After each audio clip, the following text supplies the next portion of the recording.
the expectation shouldn't be that you're always going to be positive. Okay, I don't think that's ever the goal, is that you're always going to be positive, because that's just not realistic. It's not human. I mean we're just not always positive, right?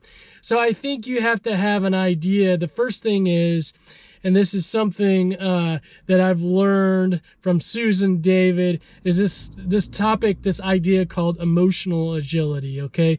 So you're kind of going through different emotions, and kind of our goal is to recognize and name the emotion and then find a way out of it, okay? Is just to be agile. And I would say with positivity, it really comes down to kind of like when you decide to get out of that funk, when you decide to get out of those negative thoughts.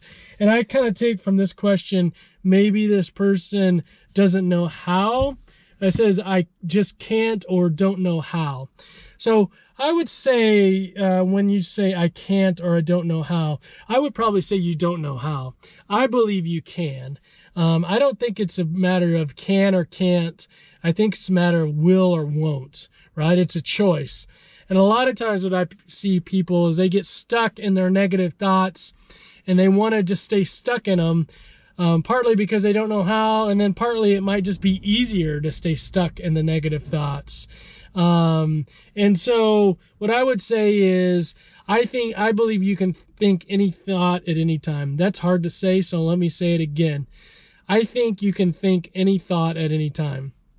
So you basically take the thought that you have and you basically turn it upside down. You take the thought and you take it upside down. So a thought I might have is, I look ugly today. I look ugly today.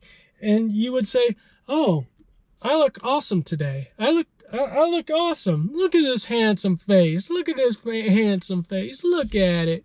Look at this handsome face here. Yes, I do look beautiful. I look handsome. I look handsome. So you take that thought and you turn it upside down. And at the beginning, I tell people, you don't have to believe the thought. You don't even have to believe the thought. You just have to think it. You have to think it, and then later comes the belief about the thought, okay? Later becomes the belief. So right now, we're just practicing thinking differently.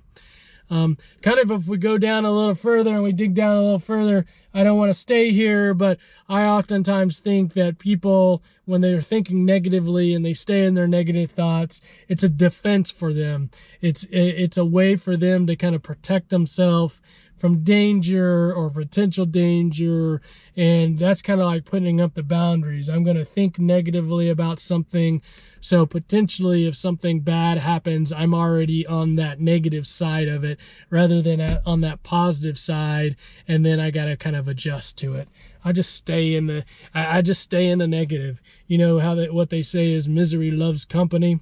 So emotional agility, think about emotional agility. Google Susan David, great topic of emotional agility, great info on emotional agility.